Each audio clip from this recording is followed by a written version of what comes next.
Guys, welcome to the Shrewsbury Biscuit podcast. I am your host, Alex Whiteley, and the Biscuiteer joining me today is our Deedee. How's it going, Dee? You okay?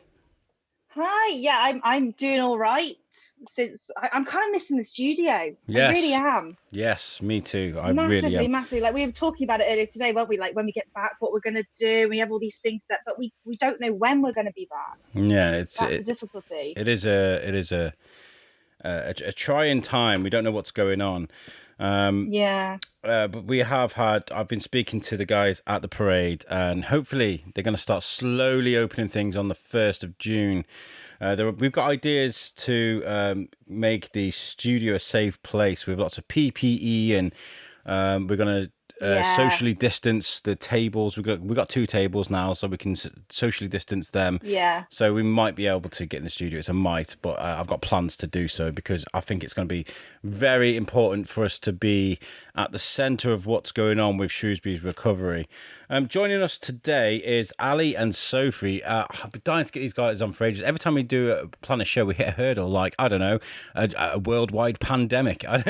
We had something planned just before that, didn't we? Ali and Sophie are parts of, they've been making noise all across Shrewsbury for all the right reasons. The Shrewsbury Cup is a massive part of Shrewsbury now. You all know the cups. They're like lime green, orange. I don't know the other colours, but they're everywhere. Well, thank you very much for joining us on the Shrewsbury Biscuit today, Ali and Sophie. Well, thank you very much for having us, guys. It's nice to see you. And as you said, we've been trying to do this for a while. When things were normal, we couldn't manage it. So, here we are in the pandemic. Here we are. And carrying on with what we're saying about things being weaned open because of, Boris's speech. I don't want to get too political, but obviously there are a few people confused about what's going to happen and what's not going to happen. I think some of it's right, some of it's possibly a little bit too optimistic, in my opinion. But I think if we can slowly and safely start releasing people out and to get into those essential parts of Shrewsbury and helping independent businesses. I mean, the guys at Original Shrewsbury got the right idea with supportshrewsbury.co.uk. They've got that great website where you can go and support independent traders now. You can buy vouchers, you can get things delivered to your home. Go and have a look at that because you can buy gifts, you can buy essentials, you can have a look around, and some great traders are part of that. This is going to be how we're going to go forward, I believe. But let's go back. Oh, sorry, I got a frog in my throat. Always happens as soon as I hit record. Where did the Shrewsbury Cup begin? What was where did this all happen? How?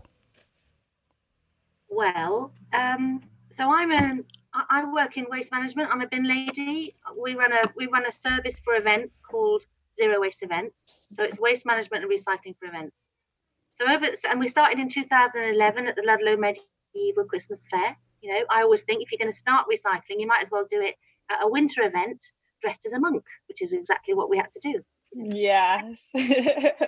Since then, we've worked with over 200 events across Shropshire, down through Herefordshire, into Powys, cross over to Telford. And at every single event, we have taken the lids off and separated out every single coffee cup so that they can be recycled. Because the only way you can recycle coffee cups is separate every single one. And I tell you what, after doing that for about 8 years, that's quite tedious. And so the biggest event we do is the Hay Festival. And we work down there at the Hay Festival. And you might as well call the Hay Festival a coffee festival because everybody who walks through the door has at least 2 cups of coffee. So across the 10 days, they do about 50,000 cups of coffee. Wow. Staggering. Wow. And at the end of the festival, when you look at 50,000 coffee cups, it's 350 wheelie bins. 350 wheelie bins? There's 350 wheelie bins lined up, all of single-use coffee cups, yeah? So back in 2017, after I'd thrown the last bag into the wagon, I was a bit hot and flustered. I was a bit hot and fierce and very fed up. I went to see my client there, who's the sustainability director, and I said, Andy, there is nothing sustainable about 50,000 coffee cups. 350 wheelie bins of coffee cups. This is ridiculous. And I may have stamped my foot and said, I'm not doing this anymore. Anyway, that sparked a search for a reusable coffee cup. because we wanted to do something different. Which is when we went on the search to find a cup, and we came across the Coretto cup. Meanwhile, my friend Sophie here said, Ali, if you want to do something about single-use coffee cups, I'm in. I want to do that as well. So I said, okay, let's do it. So in 2018, Sophie and I rolled out reusable coffee cups at the Hay Festival, and we reduced single-use coffee cups from 350 wheelie bins down to 25. So we had a 92% reduction in single-use cups. That waste just disappeared because we had what's the lifespan on one of those cups? One of these? Well, this is the beauty of it, because people say to us, but they're made of plastic. Surely plastic is bad. Single-use plastic that's going to be used once is bad. Wasted time. Definitely. We want to eliminate it from the face of the earth. That's our plan. Okay. This is a product that is designed to be used hundreds of times. We washed one of these in Marks and Spencer's dishwasher over 1,000 times, and nothing happens to it. It comes out exactly the same color. It's not deformed in any way. It's still perfectly good to use. So this just keeps going round and round and round. So you're replacing something that you have to buy a single one of with something that will last for years. Wow. It's a brilliant idea, and I think a lot of people are trying to get on this whole idea. It's like Starbucks tried to bring in their reusable ones, but yours is a very different thing. It's so focused on our town, and I can speak to anyone I know, and they all know about the cups. The cups, it's a very when it first started. I remember everyone was talking about it on social media. I think I might have met yourself or someone along, or one of you lot at an event, wasn't it? Al, what was the name of the one I went to? I'm having a blonde moment. I went to that talk, didn't I, at the university? Yes, you did. You went to the... was it the Evolution of Business? Evolution of the Workplace, that's right, yes. It was part of the Darwin Festival. And there was part of the Darwin Festival, and there was someone there with the whole cup thing. And it's definitely going to be the direction that I feel, obviously at the moment with all the virus going around, it's not people's priority, but definitely when we all come back out of this and we all get back on board with our environment and everything like that, it'll be something that will blow up again. And I think it's very, very popular. I think it's definitely a good idea, because how long have you been going on now, did you say? So it was launched back in April last year. And I think it's fair to say, it would be fair to give credit to, can you hear me? Because sorry, my Wi-Fi connection's really dodgy. No, we can hear you loud and clear. Yeah, okay. So we were inspired. There was a bit of late night Googling was there anywhere globally, was there anywhere with a solution that maybe we could embed in the town here? And that's where we stumbled across a scheme that was going on in Germany, in the city of Freiburg. And Freiburg in Germany is really leading the way in Germany on environmental matters. And back in 2016, they actually launched the Shrewsbury Cup in the city, and that was really driven by their local authority, that was a very green city council that wanted to address the waste that was happening in their waterways. So we went to Germany to go and have a chat with them to see what they'd done and how they'd done it, and have a look at what could we learn from, what they felt had worked well, and maybe what they would do if they were doing it again. And so we wouldn't be seen as the pioneers. Definitely took an idea that had been started elsewhere, but we did tweak it to the town here. And what's been encouraging to see is just how much interest there is globally in other communities of people just saying, right, enough. We're not going to sit around any longer and wait for governments to make the changes. We are going to take action ourselves to start really making this happen at a grassroots level. Where do you... Definitely, I definitely think you've definitely done the right thing about it, isn't it? Yeah. So if I'm just going to give you some background facts that to kind of put it in a perspective. So in the UK, every single day, we use 7 million single-use cups. 7 million cups every day. It's 2.5 billion cups a year. Okay? And then only 1% of those cups, this is before the pandemic, only 1% of those cups gets recycled. Yeah?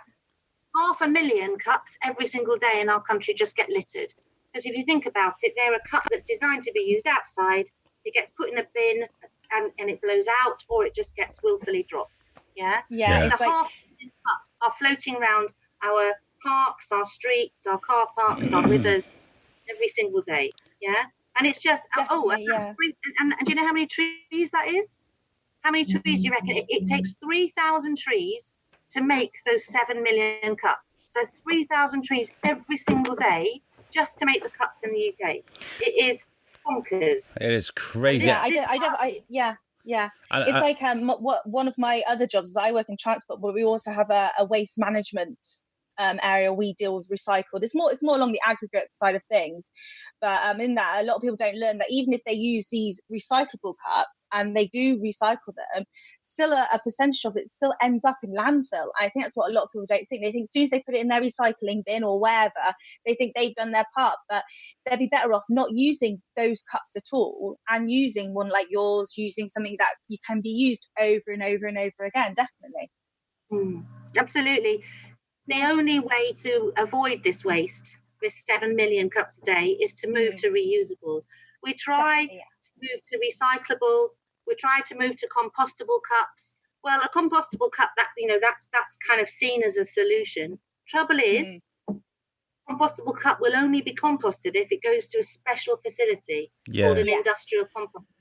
Right? So any compostable cup in Shrewsbury is going to go into a municipal bin and it's going in the incinerator. Wasn't there? What was the company that they? I read it somewhere online, so it's obviously true. But I read there was a company somewhere that were putting like seeds in their cups, so that if they were thrown away, a tree would grow out of this cup. I don't know if that's true or not. Or I don't know if you know about that. I don't know. But I did see somewhere that... I don't remember the company name, but I know what you mean. It's a nice idea. The trouble is it takes so long to break down. We dug our compost out the other day, our compost bins at home, and I put 10 years ago, in October 2010, I did an event called Green Halloween, and they had some compostable cups, which came home with me and went in my compost heap. We dug the compost out, and the insides of the cups are still there 10 years later. Wow. So the thing about those seeds, it would take an awful long time to actually rot down to grow the seeds.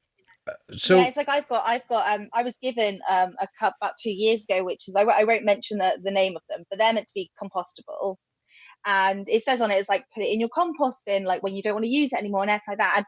But you look at it and you hold it and you're like, this isn't going to be, I can't see how it's going to biodegrade itself, even like you said, over 10 years. They're sturdy, thick things, aren't they? And it's like you said, they'll just end up being, someone put them in their bin and they end up going in the incinerator, don't they? Very much. It's a nice concept, but I don't really feel, I've worked in waste management for a long time, for 25 years, and actually we just cannot recycle our way out of it. We've got to do something to reduce that. And you know what? The solution is really, really complicated. It's called washing up. Yes, definitely, yeah.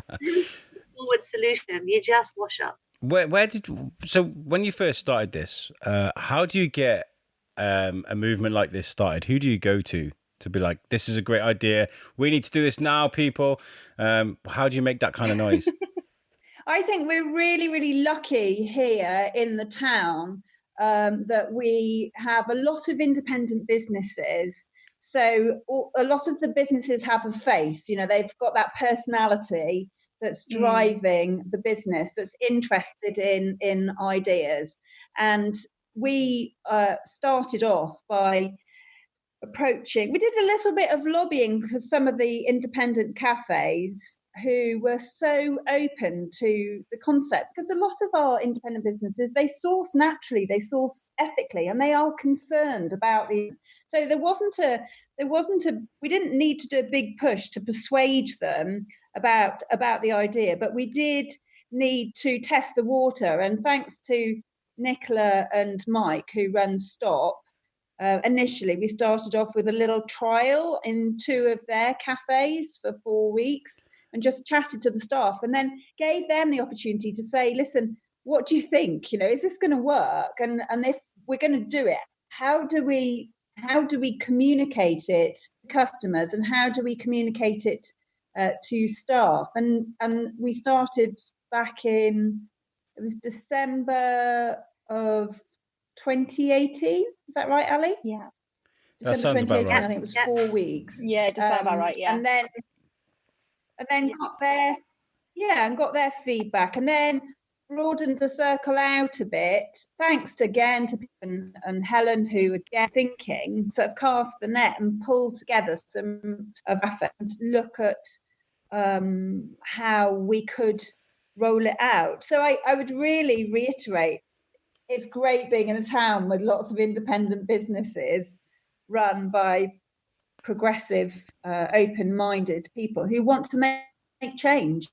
Yeah. How many businesses in the town have you got involved now?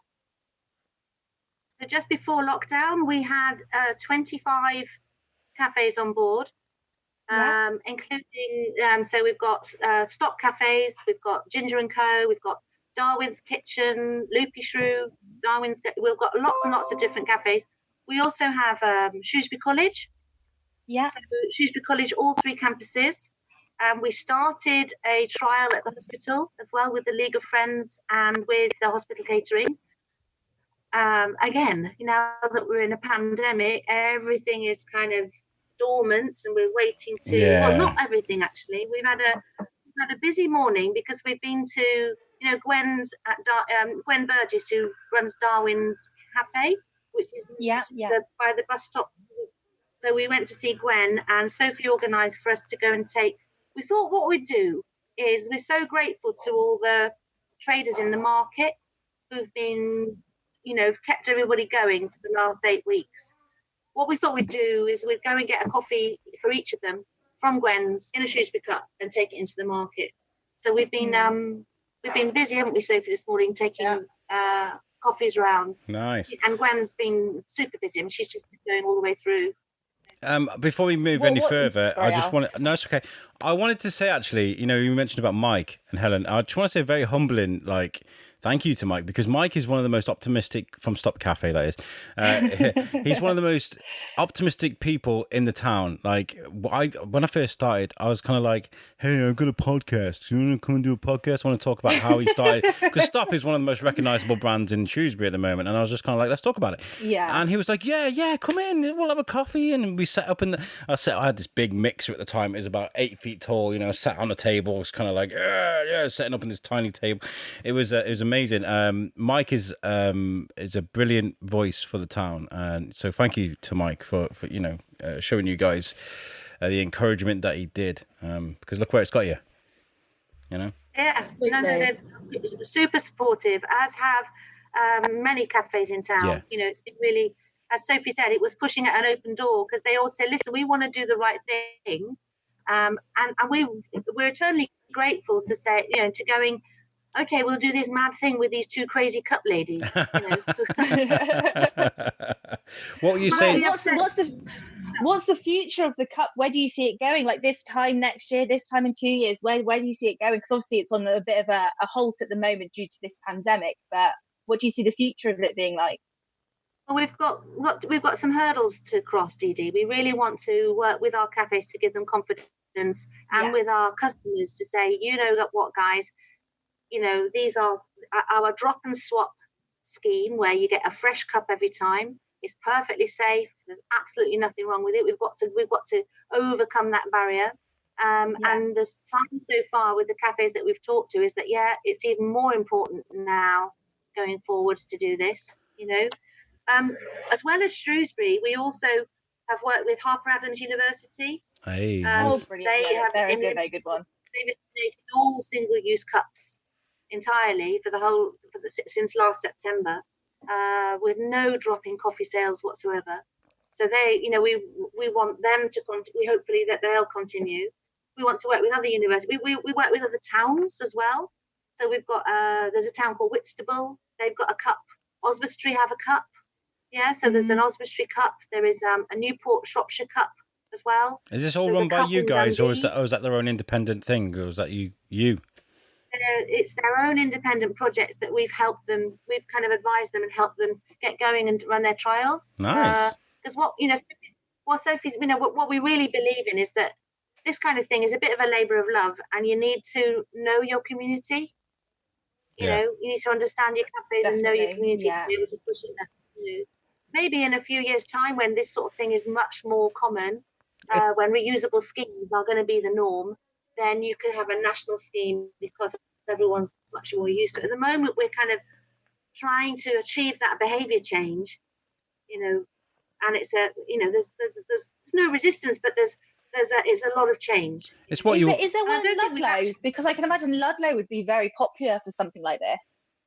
There isn't one in Ludlow yet. We do use the cups at Ludlow events. In fact, I've put on the Instagram today. Today would have been Ludlow Spring Festival starting today. They would have been there. And they not only have fantastic beer, cheese, wine, gin from all over the county, they also drink coffee in Shrewsbury Cups. So brilliant, that is. I don't know whether you actually know how. I mean, the cups. The model is. So for years we've had. If you went into a cafe with your own cup, you would get a discount. Yeah, and so you had to remember your cup. And if you remember your cup, you took it in, and you might get 20p, 50p if you go to prep. You get a discount off your coffee. Now that managed to achieve, there'll be about 10% of us, if you're lucky, 5% to 10% will remember to take our cups. Yeah. So actually, it didn't achieve the uplift. The vast majority of coffees were still sold in single-use cups. Mm-hmm. So why this is different is because these are on the counter, they're available point of sale, and you borrow a cup. So you pay a £1 deposit to have your cup, to have your coffee in a reusable cup. You enjoy your drink, and then you can drop it at any cafe to get your £1 back. Yes. I say, you can drop at any cafe that's on the scheme of it. You don't have to go back to the original one. Yeah, that's right. Yeah. And the facts, so having them there means that I haven't got to remember I haven't got to buy an expensive cup in the first place. I haven't got to remember it, which is big for me. That's really big for me. And I don't have to carry it around in my handbag all day, dripping coffee.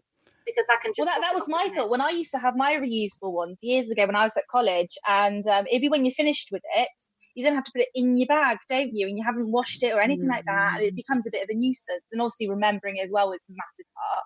Yeah. So that's where the idea is it overcomes those barriers, and because they're there, so suddenly you go from 5% of people drinking in a reusable cup to over 50% because they're here.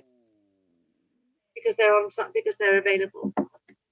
One of my routines when we used to be at the studio was, because I lived in Bellevue at the time, was I'd walk over Greyfriars, grab a coffee from stop on the way, walk up to the studio, sip in my coffee, and then I would probably use that cup in a cafe that may not have been. It used to be the Riverview.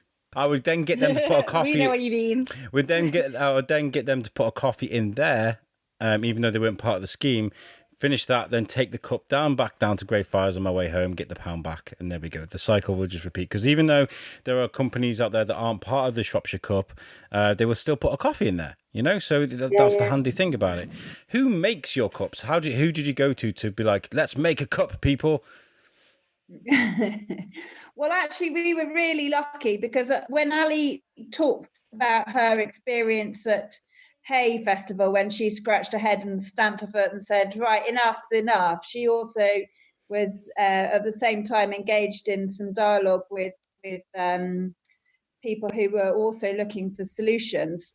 We came across a company based in Corby that were manufacturing a cup that it was brand new at that time, and they were wanting to put it out into the market to see whether it was really, did what it said on the tin, if you like. And so they're being manufactured in the UK, which is another real plus as far as we're concerned, because it is UK manufactured. It's not coming in from overseas.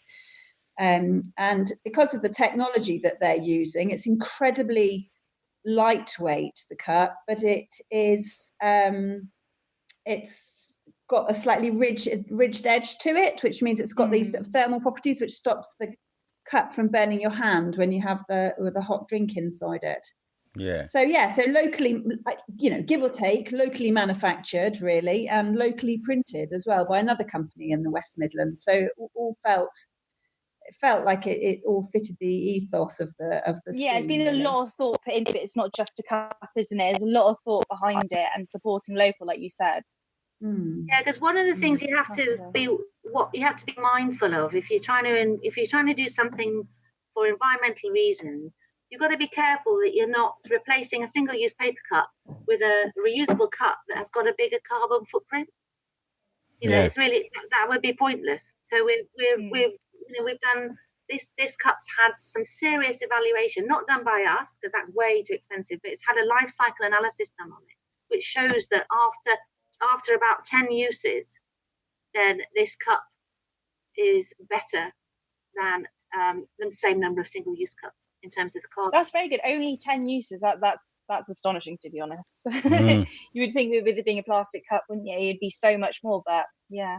Yeah, and that's coming down all the time with the new technology. I always remember I had this really cool single-use coffee cup. It was a Star Wars one, like Kylo Ren on it and everything. It was amazing, right? That is not cool. Yes, it is. Yes, it is. It's the best, right? And after a couple of months of use, the paint started flaking on it. It was all discoloured on the middle, and so it's testament to your product, the fact that it lasts so long. So that's cool. What data do you have? I mean, I know you're saying from the festivals you've noticed there's less wheelie bins, but across the town and across the county or wherever you use it, do you have data to show what you've done to reduce wastage? Yeah, so we're working with 25 cafes, and as I said, some of them are 100%. They don't have any single-use cups at all. So that's Stop Cafe at the university. So our university has eliminated single-use cups altogether. Harper Adams has eliminated single-use cups altogether. Yeah, so Harper Adams on their own is what was the figure, Sophie? I can't remember. They in the first 2 months they did 8,500. They saved 8,500 cups in the first 2 months at the university. What we do on a weekly basis in Shrewsbury is it's about 500 to 1,000 cups a week saved. Wow. Yeah, just because we're in terms of the number of coffees sold in reusable cups. When we do an event, like for example Shrewsbury Food Festival, yeah, that's there's about 3,000 coffees over that weekend. So in one go at events we saved 3,000 cups at Shrewsbury Food Festival. Fantastic. So I saw you guys at Oktoberfest, which is another thing that you guys did. You were like, well, there's going to be a lot of people using these cheapo plastic pint cups that will just get thrown on the floor like you see at every festival. Beth Heath and the guys at Shropshire Festivals, they were like, we can get hold of this from what I gather. And they helped you create a pint glass, which had all I've got one in the studio. It's there proudly because I think it's ace. Yeah. Where did that come about? So I've worked with Beth for 10 years actually, since because I worked with her when she was at Ludlow Food Festival, and she's great. We do all her waste for her, and again I've been gently saying, okay guys, this is brilliant, we'll do all your recycling for you, but really what we should be doing is looking at the reusable options. So we worked on it. She found a sponsor to be able to I think is it DM Recruitment? Sounds about right. I can't remember what. That sounds something right. like that. Anyway, she got a recruitment firm to sponsor the cups. So she had 20,000 beer cups made, which is a big investment. It's a big investment, and I'm eternally grateful to them for doing it. Because since the Oktoberfest began, I've painted on our smile, and we've cleared up after all these people who come and having a fantastic party, making a big mess.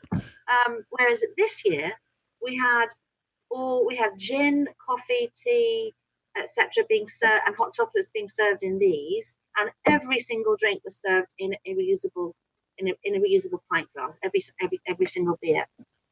So we went from we reduced the amount of plastic by 83%.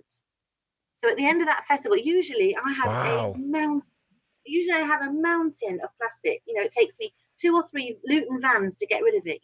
And we've spent hours digging it out of the ground and picking it up and clearing up. I had one little pile of 25 bags of plastic. It was beautiful. It was a beautiful thing. Staggering. See, something like this would have been amazing. Something like this would have been amazing at like it's not around anymore, but the Festival. Yeah. And the amount of cup you would every single on about day 3, the whole of area would just be a field of plastic cups that people are like, oh, there's no bin nearby, just throw it to one side because it's a hassle carrying it. And they're like, oh, I get another one anyway when I get another drink.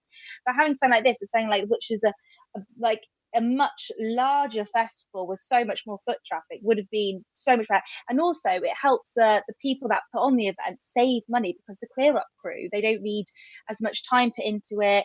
It doesn't get traipsed into the ground, because where like the festival was held, when they went there, it was used for like cattle and sheep, and you don't want that going into their systems. And so there's a lot. It's definitely a way to go with it as it grows and grows and grows. It really is. We do have it. It definitely is the way to go. I mean, it's so uncool to not think about your environmental impact now for events. It's very uncool to do that. People have got to start. I have a lot of conversations with events, and this lady wrote to me and she said, "Oh, we want to do something about our waste," and so I gave her some options. Oh, well, we can't really afford to do that, And so I said, okay, we'll try this, And I said, well, if you can't afford to recycle, perhaps you think about reusable cups. And then she came back and went, yeah, you know what? It doesn't really add up. The benefits don't really outweigh the cost. And I wrote back. I was a little bit fed up, so I wrote back and I said, well, you know what? Maybe you should look at it in another way. That if your event is going to have an environmental impact and you're not going to make any effort to mitigate that, perhaps your event shouldn't go ahead. Yeah. Yeah, absolutely. I've worked with over 200 events since 2011, and I've had enough of making it okay for them to use their single-use waste now. Yeah, disgraceful.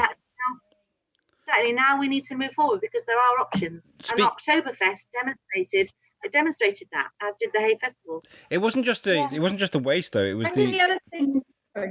Sorry, go on.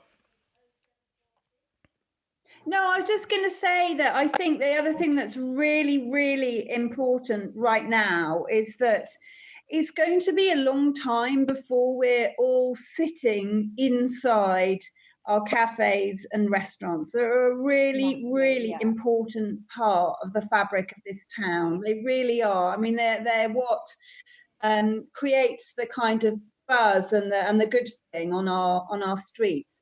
And the only option, if we want to see these businesses survive, is to support them as they get their takeout business going. Now, takeout, by the very nature of it, of course, is very much linked with single use.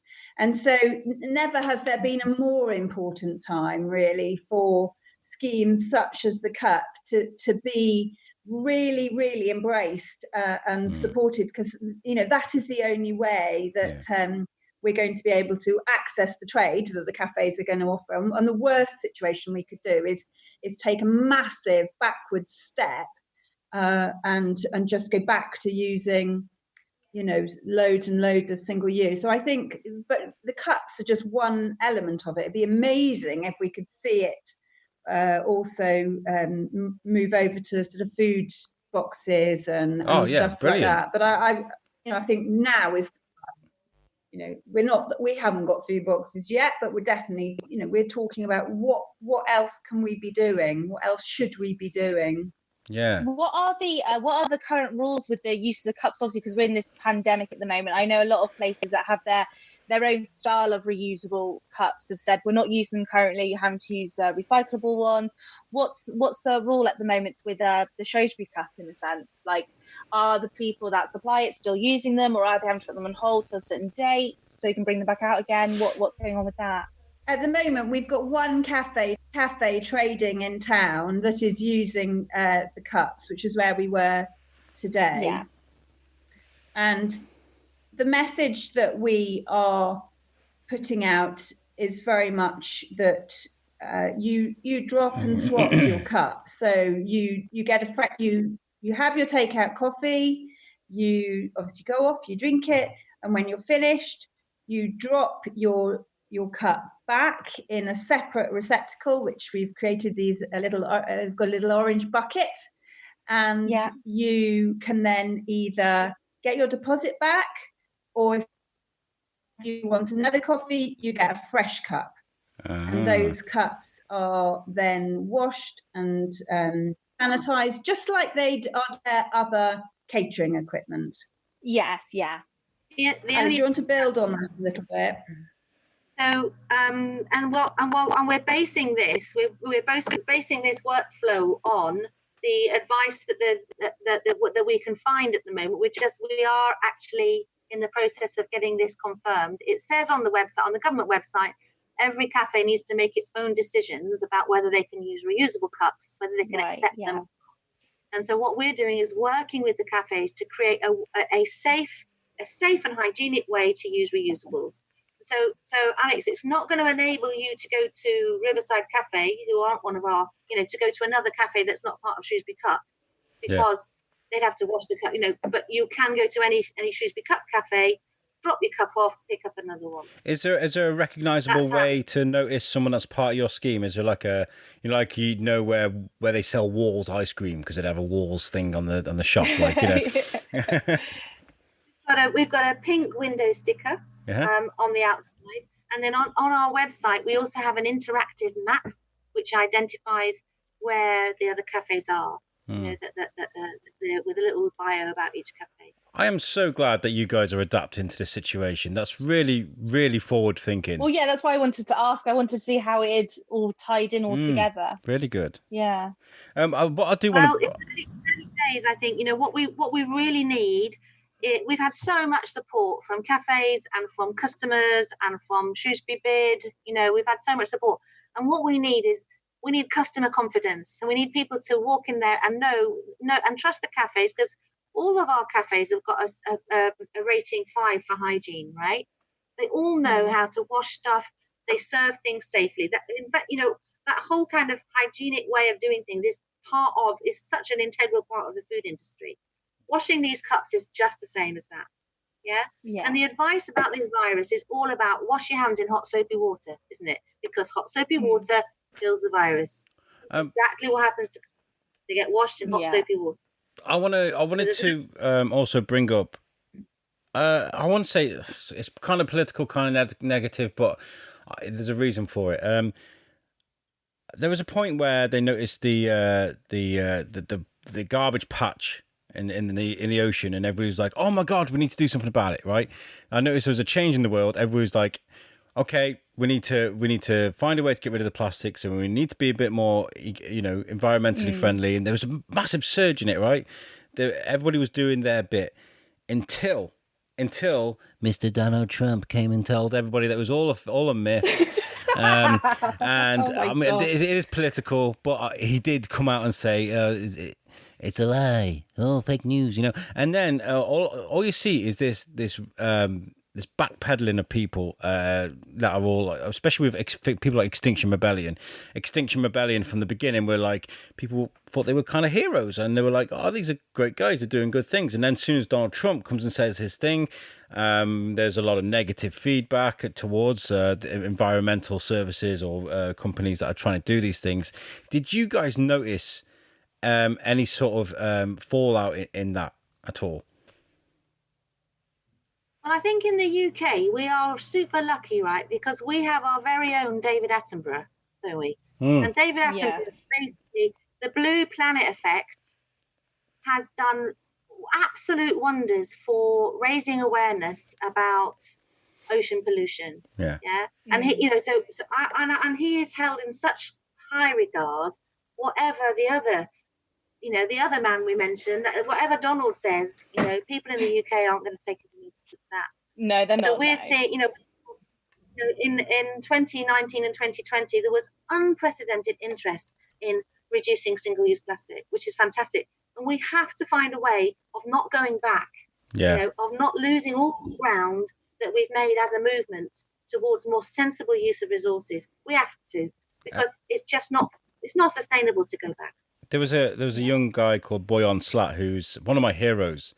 from the age of 16, he created a machine that could pick out the plastics of the ocean, and now he's clearing up the rivers in Malaysia with this invention that he made in when he was 16. That was a few years ago, and it's really good what he's doing. But what I'm scared about is that there's a guy that's going, yes, I can solve the problem, I can do this, and then all of a sudden, everybody's like, oh well, there's a guy fixing the problem, we don't have to worry about it anymore, There's two sides to it, aren't there? If you said if your bath was overflowing, you wouldn't just get a bucket to keep, taking the water out. Yeah. The first thing you do is turn the tap off. Yeah. So we have to do both things. Yeah, we have to turn the tap off, which is moving to reusables. Yeah, to stop using single-use plastic, and we have to get the stuff out of the ocean. Yeah. So there's two. With one thing on its own isn't good enough, as you say. Absolutely. And do you guys work with other environmental groups? Have you got like a good relationship with some of them? We have. In fact, this whole pandemic thing, it sparked we started having a monthly conversation with people in New Zealand, Australia, Germany, America, Holland, all who are doing these reuse systems. Nice. Yeah, these safe, they're safe zero waste systems, right? That are and it's so good for us, isn't it, Sophie? That it doesn't feel like we're just two crazy cup ladies. There are other people out there who are doing things. And of course, Australia and New Zealand are ahead of us because they've had a severe lockdown and the virus didn't take hold like it has here. So actually, we're watching their coffee industry with great interest, and they're being super helpful. So they're being really helpful with, how they've lobbied the government to release, to say that reusables are perfectly acceptable. And to work, so we've gained a lot from those conversations, and we wouldn't have had time to do that if we hadn't been in a pandemic. So it's been quite interesting. Yeah, there's been lots. It's one of those silver lining moments. I think a lot of businesses in town, even though this pandemic has been absolutely catastrophic in some cases, but I think there has been partly silver linings. Like some businesses have wanted to expand in a different direction, they haven't had the chance or the time to do it, and now they're doing it with the whole sense of a lot of places going online that wanted to go online and they never had that encouragement to do it, and now they're doing it. So I think a lot of places, like you said, are finding those silver linings in this horrible world we're currently in.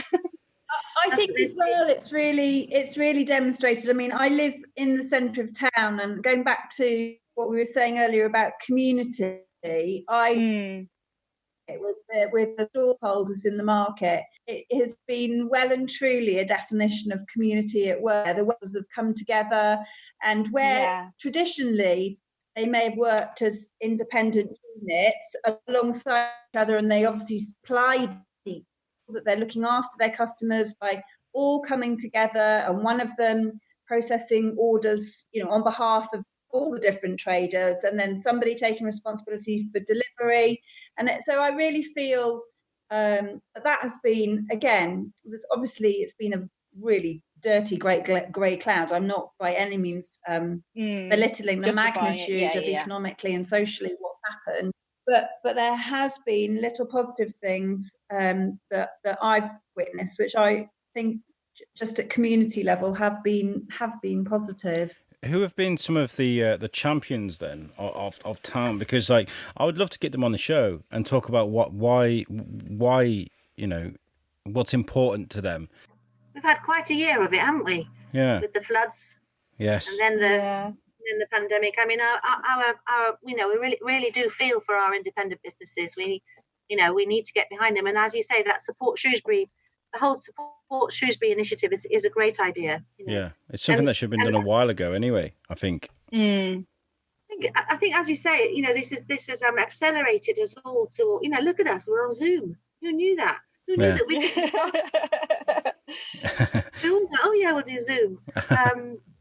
So many things have come out of this, and like Sophie was saying, most of the stalls in the market are now on online payments you can do as well. So, there's when there's a need, you just get on and do it, don't you? So, and hopefully it will enable our businesses going forward to be able to compete with the other, compete online as well, because they've worked out how to do online, they've worked out how to do deliveries. Yeah. Yeah, I mean, there's so many people. I've been hearing some amazing stories. Crystal's Cupcakes delivering cakes to the hospital. There's been what's it called? Was it Tap and Can, the one on Church Street. What's that one? It's a beer place. You still there, Deedee? Yeah, sorry, I'm still here. Just the signal keeps dropping out. Yeah, it does. It does. Yeah. We'll need to do some magic trickery with this. But yeah, there's lots of people doing we'll great leave it to things. Al. He's an expert at all this. I say I'm an expert. I'll be like later on on the edit. You guys are doing fantastic things. What are your immediate plans after this? I know we talked about like 2-3 years ahead, but like as soon as this is done, as soon as we can get out there, what are your plans? Are you planning to expand or just kind of keep things the same, try and tread water, I guess? Alex, to be honest, we will be rebuilding to start with. And we're going to do that by every time one of our cafes opens, we're going to be right there with them, supporting them, taking photographs, taking coffees out to give them a boost. That's our plan really, is to support everybody back into, give them a really good first day at least. Fantastic. Sorry, it dropped out then. That was really weird because it dropped out, the signal, but it carried on with your conversation. This is so weird. It's so weird how it like catches up. I have magic powers. This is the problem. This is why I want to get back to the studio, because there's nothing better. I was going to say, it takes a lot to stop Ali chatting. We spent a lot of time chatting recently. I am a bit. My kids call me a walking Facebook, because I like to talk to people all the time. So. Oh, that's nice though. It's nice. Zoom has been great. I mean, I've been using things like Hangouts and Skype and all sorts for years, like to run the other podcasts I do. My co-host is in America for the other show, so we've always been using them. But like, it's been nice seeing other people pick up this tool to use, because it really is handy. I mean, for example, Rachel from Dog Aid we had on a couple of weeks ago. They teach assistance dogs, and they have regular training sessions. And what this has done is it's given them the opportunity to catch up with their clients who have all got disabilities, and teach them tricks on how to teach the dogs, and actually keep more in touch with people. Which is great. It's evolution in a good way, isn't it? And what's the carbon footprint on this? It's not a lot, is it? I mean, it's brilliant. I love it. It's fantastic. It has been a lifesaver, hasn't it? To be able to, and as you say, we've caught up with people. Personally, we've caught up with people that we would never dream of chatting to on a Saturday night. But, that we haven't seen for years, but you just press a button and there's 8 people, 8 different couples there, or 8 people there chatting. It's really nice. Yeah, absolutely. I mean, like, a big shout out to the guys from Ling and Davis that are doing like quizzes every week. Darren from Gin Different, he does a quiz as well, a gin themed quiz on Facebook Live, and these amazing initiatives. I love them. I love you guys. I really want to invite you guys, even if we do the same conversation again. I would love to get you guys in the studio so we can have a coffee together, have a proper good chinwag rather than over Zoom, because even though it's great, there's nothing better than being together, is there? Fingers crossed. You know what, Alex? We haven't even. I'm fascinated by your story, so it would be great sometime to have a coffee and hear about why it's called the Biscuit Podcast, and why and how. That's a story for another day. Don't get me talking about myself, because we'll be here for about 2 hours. We will be. There was an idea once where I was going to get interviewed on the Biscuit, which would have been a weird spin on things. We never did it though, did we? I think it was Lorraine. Oh no, I think we should still do that, Al. I think we should still do that. I don't know. Maybe one day. We'll see. It's not about me. It's about the Team Biscuit, which is why, actually, I want to say a shout out, actually, before we end this. He says. No, because this is about the team. This is about the Biscuiteers and Team Biscuit, because, the last show we did with Saltonge, I actually said to Shane, I want you to host it.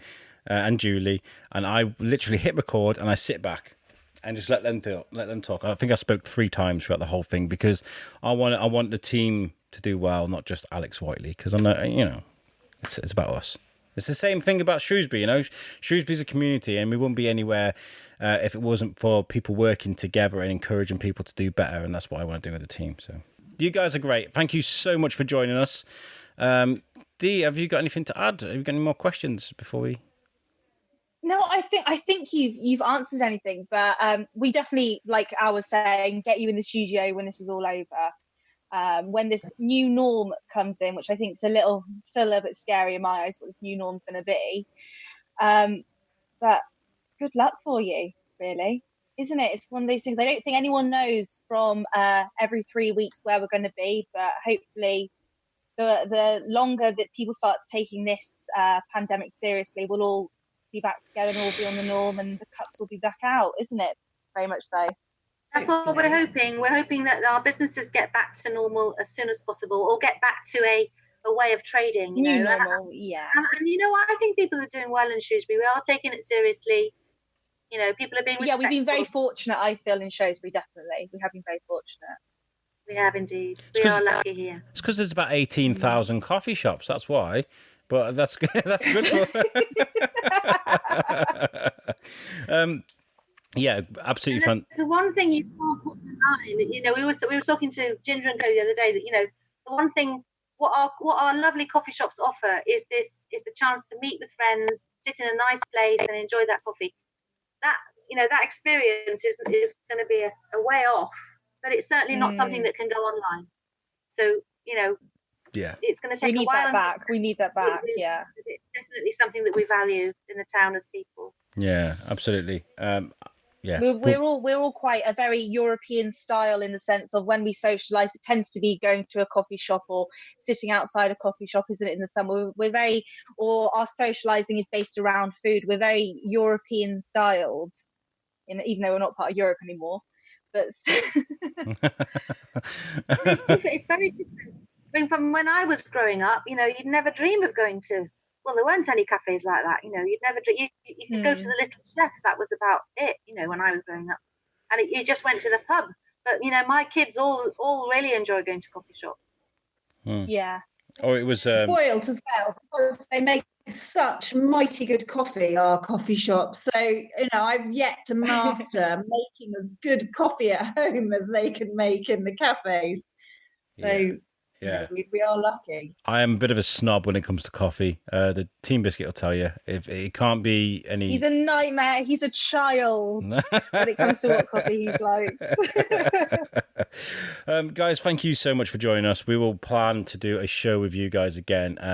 And you know, when festivals and events come back up, we'll be there with you as well to support you. Brilliant. Make sure you check out the Shrewsbury Cup. They're on Instagram. Great Instagram, actually. I was just looking at it while you guys were chatting. You can follow their story right from the very beginning, right to where they've been. So make sure you check out the Shrewsbury Cup on Instagram. Give them some support.